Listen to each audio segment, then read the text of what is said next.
Chugging along with the tournament of books, another book that kept cropping up and was well loved by the commentariat was a debut novel, this from Kayla Ray Whitaker and her book The Animators, and I loved it. It was my first five-star read of the year, and it explores these big themes of love, obsession, friendship, family, success, who owns stories, who has the right to tell those stories, and creative success. And the thing is told entirely through the lens of women. Women explore all the major themes. Families explored through the relationship between mothers and daughters, the creative collaboration between two women, professional jealousy as well as creative regard and appreciation between women, romantic and platonic love between women. I mean, men are kept almost entirely on the periphery. Sure, they're brought in for a romantic interest here and there, but otherwise they're the sycophants and the acolytes in the story.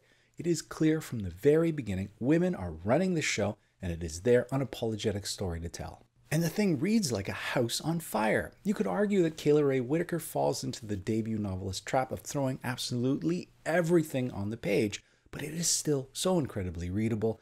It is a soap opera novelization with twists and turns galore. It is a redneck telenova, and frankly, all that's missing is the appearance of an evil twin sister somewhere in the second act.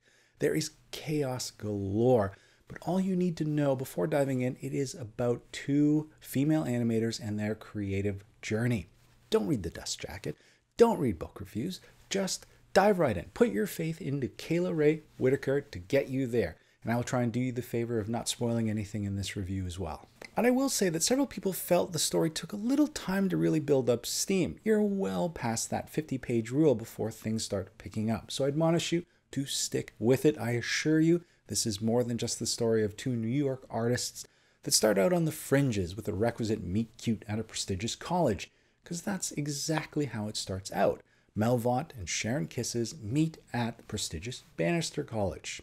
Sharon is there on what she likes to call the Poor Appalachian Kids Scholarship, and she feels a little lost amid all these trust fund babies that are summering in the Hamptons and skiing out in Aspen when she meets the clearly talented, if dare we say budding genius, Mel Vaught. The two geek out over their shared love of old school animation like Fritz the Cat, Looney Tunes, R. Crumb, Dirty Duck, The Max, and more. And if you're not familiar with this old school animation, Whitaker does you the favor of creating the Vaught and Kisses Pinterest board. You can check it out in the link below. And then it jumps ahead 10 years. Mel and Sharon have won $350,000 as part of the Hollingsworth Grant, based on their first full-length animated feature called Nashville Combat, based on Mel's early life, growing up gay in the swamps of Florida, with a mother who got herself jailed when Mel was only 13. Mel is clearly the Tyler Durden of the pair, the loose cannon, the wild child, the party favorite, usually surrounded by fans caught up in her manic wake. She is the type of person to arrive at a critically important NPR interview high on crystal meth. Although her poison of choice is more of a tussin high, she favors the purple drank or the scissorp. Kayla writes an incredible article for BuzzFeed called How I Learned to Date After Drinking about her descent into an eventual climb out of addiction. She remembers being 5, homesick from school, and discovering that a few extra gulps of cough syrup set the world right. Calm, serene, warm, and loose, so unlike the clumsy and miserable childhood she had growing up a chubby kid in rural Kentucky, home of beauty pageants that saw her at age 11 enrolled in Weight Watchers. And drinking continued to be a way to free herself from the realization that she didn't fit in, and it only got worse through high school and college. But that is and isn't what The Animators is about. We also have the creative and collaborative tensions between Mel and Sharon. Could they strike out on their own and become the Justin Timberlake of their story, or do they end up as the J.C. Chavez? Or more contemporary, are they Harry Styles or Liam Payne?